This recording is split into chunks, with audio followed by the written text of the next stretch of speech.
Welcome to the deep dive. Today, we're really plunging into the rapid advancements in AI, Yeah. exploring how stuff that felt like pure science fiction, just a few years ago, is now becoming reality incredibly fast.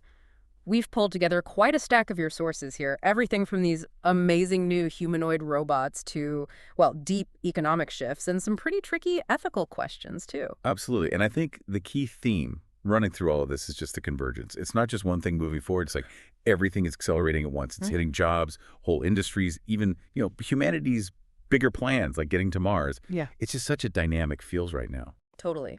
So our mission for you listening is to unpack all these fascinating developments. We want to pull out the most surprising bits, connect the dots, and really help you get a quick, thorough handle on what matters most in this space. We'll cover the latest humanoids, the hardware making it all possible, new ways we're interacting with AI, its impact on business, health, and yeah, those bigger societal questions too. Okay, so let's jump right in with the robots themselves, the humanoids. What's making the biggest waves? Well, Xbang's Iron Robot is definitely one to keep an eye on.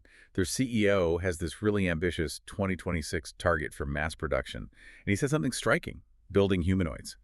Harder than cars, even harder than flying cars. That tells you something, right? Right. 8 years of work, 6 generations of robots already. Right, and the specs are pretty impressive. What is it, like 173 centimeters, 70 kilos? Yeah, just over 5.5 feet, about 150 pounds. Yeah? Over 60 joints, 200 degrees of freedom. Yeah. But the hands, that's maybe the key part. Ah, the dexterity. Exactly. 15 degrees of freedom in the hands. Lets them do really precise tasks. And it's got their own custom chip, the Turing AI chip, 40 cores, plus this Eagle Vision system. So it could move on its own, copy human poses. And I saw this. It can even hold basic conversations offline. In German, no less. Yeah. That offline part is really significant because it doesn't need constant internet. It could just work anywhere. That capability, plus that prediction of a ChatGPT moment for humanoids by 2026, it really feels like a big leap is coming. And they're already using them on their EV production lines. That's right. They're already putting them to work to their own factories. Okay, switching gears slightly, there's the 4GR3 companion robot. That one looks, well, different, softer. Yeah, totally intentional. It's cushioned, not like your typical industrial bot. They're positioning it as more than just a tool, more like a companion. It's got this whole multimodal interaction system, vision, audio touch, feeding into an emotional processing engine, trying to achieve natural companionship, emotional intelligence. So it's meant to be responsive. I saw it has like 31 pressure sensors for touch, micro expressions, blinking. All of that. Eye tracking, gestures. It's a bit smaller too, 165 centimeters, 55 kilograms. And get this, it even has a fatigue mode to save its 3-hour battery. Yeah. And the goal is assistive care, helping with mobility, health monitoring. Exactly. That seems to be the direction FIR's aiming for. Rehab assistance too. Okay, and then of course there's Tesla's Optimus. Elon Musk just showed off the gold color 2.5 version. Right. The V2.5 is sort of an interim step. V3 is the big goal. Yeah. Musk calls Optimus potentially the greatest product ever created by humanity. Huge claims. He's aiming for human-level dexterity and AI mind that actually understands reality and, high-volume production. That hand complexity is wild. 27, 28 degrees of freedom. Insane, right? So complex Tesla apparently had to build the actuators themselves. They couldn't just buy them off the shelf. And the cost could eventually drop to like $20,000 at scale. That's the estimate, yeah. 25K. And the reason for the humanoid shape, Musk says it's pragmatic. We built the world for us, so a human shape navigates it best. Makes sense. Which brings us to something really fascinating from Figure AI. They showed their robot learning to load a dishwasher. Yeah, and it wasn't just, picking up a single plate. It was handling messy stacks, carefully reorienting fragile stuff with both arms, placing things precisely. That's a seriously complex robotics task. But here's the kicker, right? They use the exact same core AI model. Exactly. No new algorithms, no special tweaking, just more data. Wow. It really hammers home the point. Yeah. Data can be more powerful than constantly chasing new algorithms. Shows how fast AI can learn physical skills with enough examples. Okay, so that kind of learning needs serious horsepower. Let's talk about the hardware, the brains behind it all. NVIDIA's new Reuben CPX GPU. Yeah, this thing is built for massive context windows, so the AI can handle way bigger chunks of information at once. Think like processing million token code bases or generating really complex video super fast. The whole platform in one rack delivers 8 exoflops of AI compute.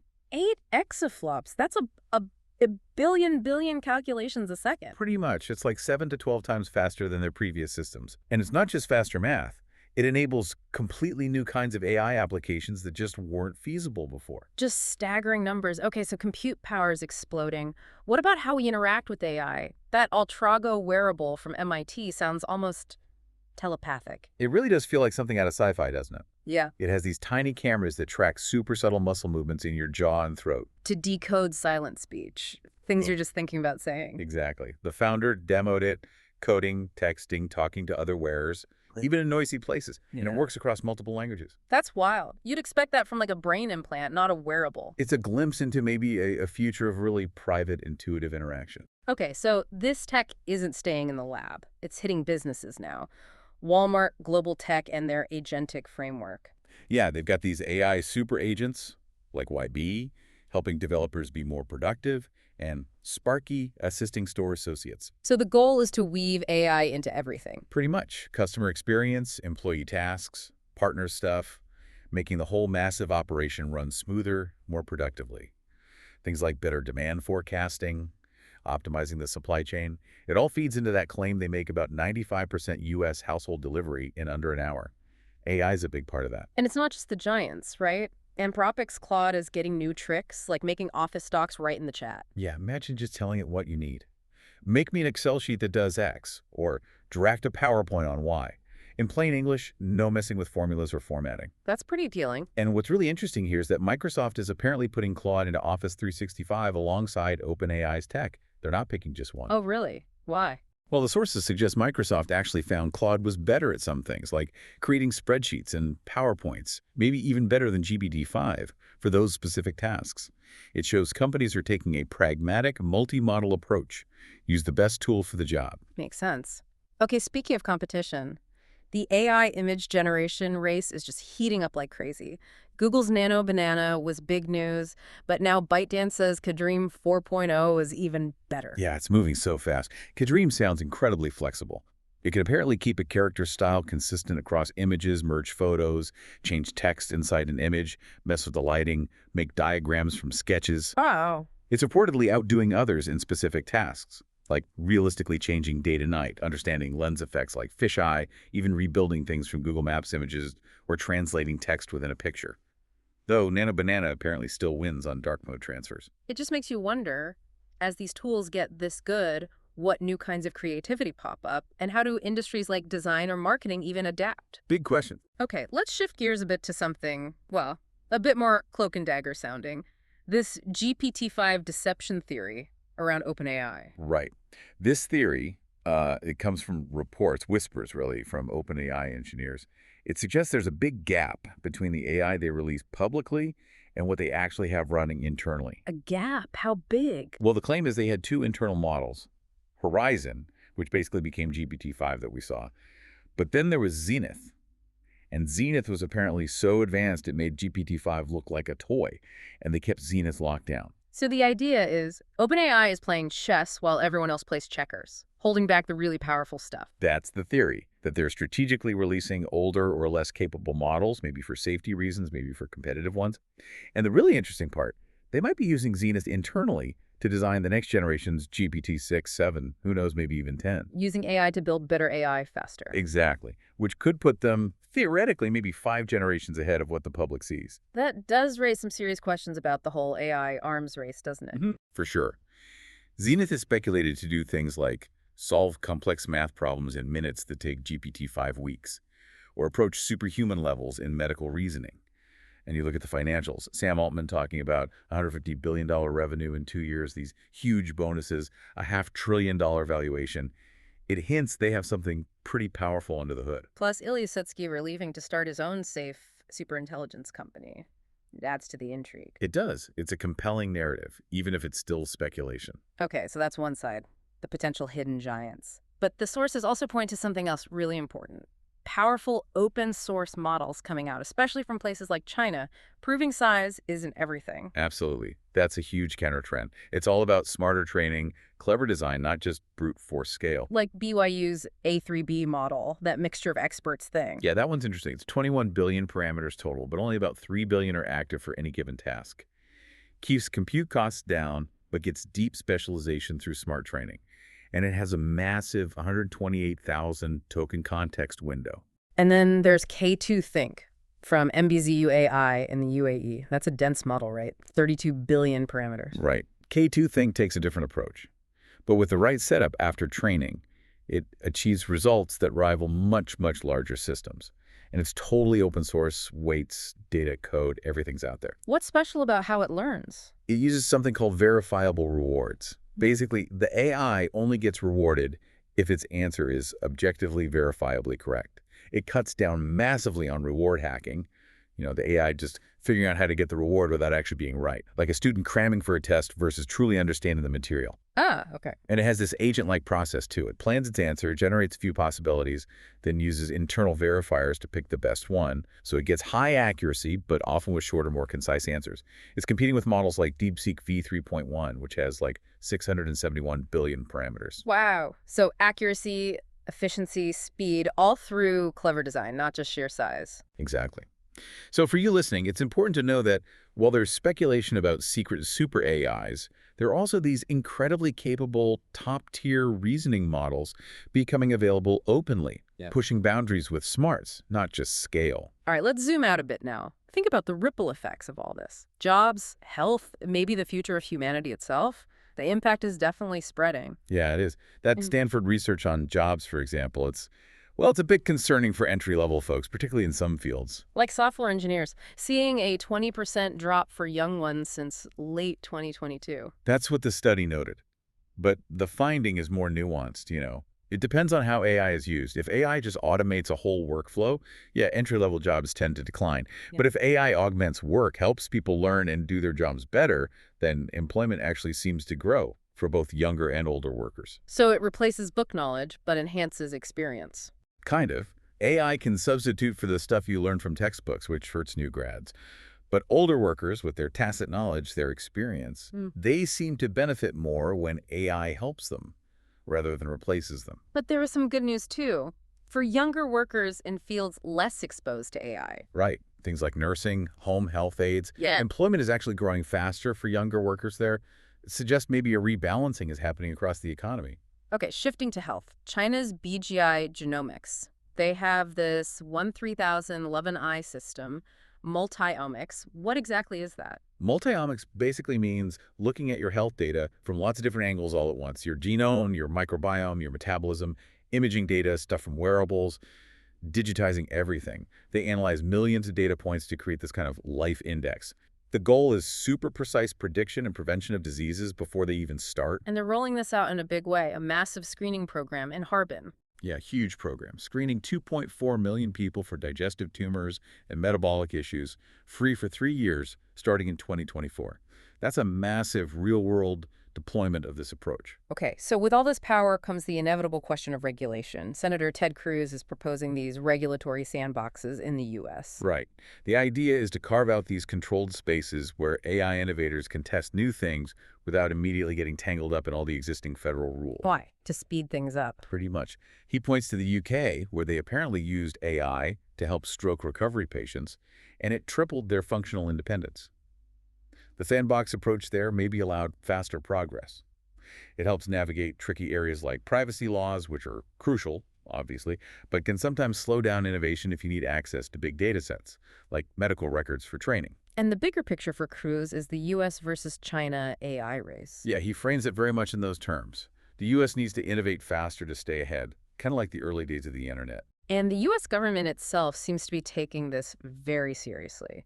The First Lady playing a big role, seeing AI as a huge economic driver. Definitely. They're predicting it'll be the single biggest growth category, and their strategy seems multi-pronged.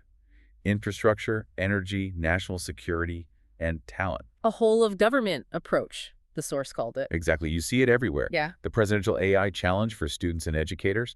The Department of Education saying, yes, you can use federal education funds for AI tools. The USDA pushing AI in rural America for agriculture. The Department of Labor focusing on AI literacy for all workers. And President Trump's message was pretty blunt. Very clear. The United States will lead the world in artificial intelligence. Period. Full stop. Not China. That sums up the administration's stance. And it's not just government. OpenAI itself is trying to address the job disruption fears, right? With this AI jobs platform and certification. Yeah, it's almost like an AI-specific LinkedIn they're building. The idea is to connect companies looking for AI skills with people who can prove they have them using an official OpenAI badge. Certify 10 million Americans by 2030. That's ambitious. Very. And they're partnering with huge companies. Walmart offering free certification to its 1.6 million U.S. workers, John Deere, BCG, Accenture, even state governments like Delaware are involved. Fiji Simo, their CEO of applications, put it pretty directly, didn't she? Yeah, basically. Yeah. Jobs will look different, people need to adapt, and this is their way to try and unlock more economic opportunities amidst that change. Sam Altman announced it at a White House event, showing that alignment. Okay, shifting to maybe a more controversial impact, flock safety. Valued at $7.5 billion, and they think they can basically eliminate crime. It's a bold claim, yeah. They've built this huge network, over 80,000 cameras across the U.S., recording license plates, car details, unique features. And they claim they help solve 1 million crimes a year. That's their estimate. And they're expanding into drone cameras now, too. The CEO, Garrett Langley, he literally said, in less than 10 years, Flock's cameras will eradicate almost all crime in the U.S. And then he adds, we can have a crime-free city and civil liberties. We can have it all. Wow. But that raises huge questions, obviously. Privacy advocates must be pushing back hard. Oh, absolutely. And competitors, too. It boils down to that fundamental tension. Yeah. Can you really have total safety and total privacy? Or is there always a trade-off? That's the debate Flock sparks, which leads directly to the need for responsible AI. Siddhartha Chaudhary from Booking.com shared their principles for AI security systems. What were they? Fairness? Yeah, fairness checking for biases. Human oversight, making sure humans are in the loop to catch errors. Explainability, understanding why the AI makes a decision, no black boxes. And privacy built on solid data protection and user consent, designing it right from the start. That seems crucial. And another big challenge hitting AI companies. Copyright law. Anthropic paying $1.5 billion. Yeah, a massive settlement for using, allegedly, 7 million pirated books to train Claude. That's the first big payout like that, right? Seems to be a huge precedent. It basically says you can't just scrape the internet, ignore copyright, and use it to train your billion-dollar AI model. The legal lines are being drawn fast. Apple's facing a similar lawsuit over their OpenLM models, too. Okay, so it's this constant balance. Yeah. Innovation versus safety, ethics, legality, which maybe brings us back to Elon Musk and his really grand visions for humanity's future. His focus on space seems connected to all this. Definitely. Starship is moving incredibly fast. He's aiming for full reusability next year, 2026. Wow. Version 3 hitting over 100 tons to orbit. Plus, Starlink planning direct-to-smartphone video streaming anywhere. His ultimate goal, the Mars City. He sees it as essential for consciousness surviving long-term. Planetary redundancy, he calls it. And he thinks it's possible in 30 years, given exponential launch growth. It's incredibly ambitious. But he also sounds pretty concerned about the direction of the West right now. He does. He used strong language, describing some actions as indistinguishable from suicide, pointing to falling birth rates, border issues, crime. He links it to a lack of optimism, says having a child is an act of optimism. And he blames the woke mind virus. He suggests it fills a void left by religion, yeah. But he advocates for a philosophy of curiosity, instead exploring and understanding the universe. It's a complex mix of technological optimism and societal concern. So all this talk of acceleration, Yeah. it brings up that debate. Is this AI takeoff going to be fast or slow? Experts seem increasingly convinced it's going to be fast, maybe unprecedentedly so. Yeah, you hear predictions like AI becoming world-class mathematicians within a year, programmers in maybe 1 to 2 years. If that happens, it just speeds everything up. Physics, biology, material science could lead to digital superintelligence within, say, 10 years and usher in this era of radical abundance, curing diseases, finding new energy. Like that deep fishing source burying mini nuclear reactors underground. Exactly. Making nuclear cheap and scalable by 2026, potentially solving AI's huge energy needs. Star travel even gets mentioned. It sounds like sci-fi, but people are seriously discussing it. But there's still the argument for a slower path, right? Practical limits? For sure. Things like data scarcity, eventually run out of new data to train on, the immense energy costs we just mentioned, and just institutional inertia. Big organizations move slowly. One source even suggested true AGI might be so complex, so hard to copy, that access would be limited at first, creating kind of bottleneck to abundance. Interestingly, Sam Altman himself apparently now leans towards the fast takeoff scenario, after maybe leaning slower before. So for you listening, fast or slow, what do you think? The implications are obviously huge, especially for the economy. Yeah, economists have been pretty cautious, but you have groups like APOC AI predicting super exponential GDP growth within a decade, leading to a post-scarcity world where basic needs are essentially free. Paradise on Earth, they call it. But the catch is massive, isn't it? Our whole economic system relies on the value of labor. Exactly. If the value of most human labor just plummets, Mm-hmm. how do people earn money? How do they buy things, even if things are cheap? It forces a total rethink of wealth distribution. Universal basic income, things like that, become central topics. So for jobs, it's not necessarily no jobs, but a completely different landscape. That seems to be the dominant thinking. AI could probably do, say, 80% or more of current intellectual work, but jobs where human connection, empathy, care, where those are paramount, like teaching, nursing, elder care, those might be more resistant. Efficiency isn't the only metric there. And the acceleration itself, AI is helping us build better AI, right? That's a key driver. Precisely. It's not just about bigger models or new algorithms anymore. AI is actively assisting human researchers, writing code for them, suggesting new hypotheses to test. It's this messy, collaborative feedback loop that speeds everything up. Okay, so we've covered these huge, almost abstract visions, but the sources also got really concrete, like physically real. Clone Robotics ProtoOne, that sounds incredible. It really does. This project out of Poland, they're trying to build a musculoskeletal clone, a robot that can literally do anything a human can physically. It uses artificial muscles, 3D printed bones, even a kind of artificial circulatory system, a hydraulic pump, like a heart, pushing fluid that also cools the muscles just like our blood does. Wow, how many bones and muscles? Over 200 bones, and get this, over 1,000 artificial myofiber muscles attached anatomically where ours are for natural movement. Tell me about those muscles, the myofibers. They sound crucial. They are. They're water-powered hydraulics, based on an older design, actually, the McKibben muscle, but way stronger than using air. Just 1 gram can lift over 300 times its own weight.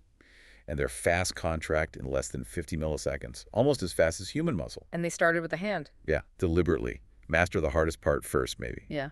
Their hand has dozens of muscles, ligaments, joints, 27 degrees of freedom, strong enough to lift 15 pounds, and it can use human tools.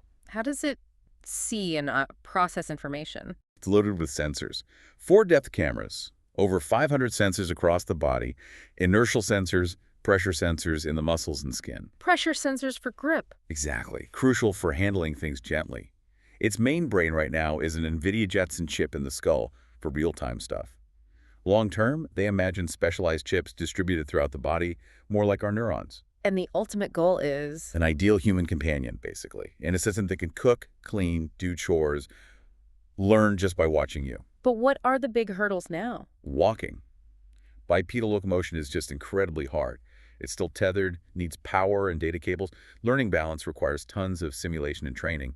And just physically packing all the components inside, it's a nightmare. Plus, they're deliberately avoiding the uncanny valley for now, no skin or face yet. It really brings up that philosophical point again. Does superintelligence actually need a body? Maybe not strictly need one, no. But one source argued a body makes AI maybe 1,000,000 times more useful to us because most things we want done are physical. And maybe, just maybe, sharing physical traits, even weaknesses, makes us feel safer, more comfortable around them. It's an interesting thought. Okay, so from these almost sci-fi robots and huge future visions, let's pull it right back to today. Right now, what AI is actually making a difference, maybe even on our phones? Yeah, that's a really practical angle. Google just put out embedding Gemma. It's a tiny model, only 308 million parameters, but it performs way better than you'd expect for its size. And the key thing, it runs totally offline on your phone, on your laptop, no cloud needed. Small, fast, offline. What can you actually do with it? Well, it uses a specific design and encoder architecture with bidirectional attention that lets it understand the whole meaning of a sentence much better. Not just word by word, it can squash down like 248 words or tokens into a compact representation. And it has this neat trick called meta representation learning. Lets you shrink those representations even more without retraining. Saves storage, speeds things up. So practical uses. Perfect for private, offline stuff, like building a knowledge bot for your team that only uses your internal documents, searching your own files, emails, texts privately on your device, or classifying requests for on-device mobile assistance, all without your data leaving your control. That privacy aspect is huge, a big shift from everything needing the cloud. What about enterprise AI in businesses? We're definitely seeing virtual coworkers getting more real. Cognition, the startup behind Devin, that amazing coding agent, they just raised $400 million, valued at over $10 billion now. Wow. Just for coding? They focused hard on code automation for big companies like Goldman Sachs, Dell. It shows that sometimes a really sharp focus on a profitable niche can beat just trying to be massive and do everything. And beyond coding, how are other businesses bringing AI in? Well, Thinking Machines, they're OpenAI's first official partner in Asia Pacific. They help companies go from just playing around with AI pilots to actually getting real impact. Yeah. They train staff on ChatGPT Enterprise, help build custom AI tools, guide businesses on embedding AI into daily workflows. Their approach is human in command. Let AI handle routine stuff like finding info, drafting text, summarizing, freeing people up for judgment call, handling exceptions. They're seeing productivity boosts around 14%. Are creative fields like filmmaking seeing AI move in too? They are, yeah. OpenAI is actually backing an AI-generated animated film called Critters. An entire film. That's the goal. And it's incredibly ambitious. Finish a feature film in just 9 months on a budget under $30 million. Compare that to typical animation taking maybe 3 years and costing way more. They're using GPT-5 and image models to turn human sketches into final animation. Human actors still do the voices. The big test, though, is will audiences accept a film made mostly by AI? We'll see. And healthcare always critical. Any current examples there? Yeah, a really interesting study from Emory University. They used AI grace agents, basically bots, to call senior citizens and monitor their blood pressure over the phone. How'd that go? Really well, apparently. They reached 85% of the 2,000 patients, got readings from 60%. It boosted quality scores for the clinic and cut costs by almost 90% compared to using human nurses for all those follow-up calls. And did the patients mind talking to a bot? Surprisingly, patient satisfaction was super high, over 9 out of 10, which kind of pushes back on the idea that older people always resist automated healthcare. It seems good design really matters, making it easy and helpful. And finally, for just day-to-day productivity, the sources had some quick tips. Yeah, simple practical stuff like automating grabbing email addresses from Google Sheets using tools like Zapier, turning hours of boring email list building into an automated flow. Also some insights on writing better AI prompts. Often it's about forcing the AI to think step by step.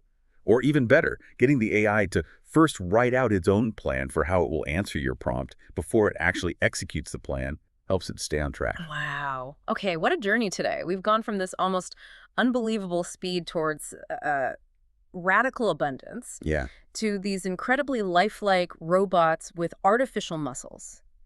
And then landed right back here with AI tools we can actually use today in our pockets, in our businesses. It really is a landscape just defined by so many powerful things happening all at once, isn't it? You've got huge investment, truly mind-bending tech breakthroughs, both the secret ones and the open ones. You've got the big players making these huge strategic bets, and then just the increasing, very real integration into everyday life and business. The pace is just, it's remarkable, and it's happening on so many different fronts simultaneously.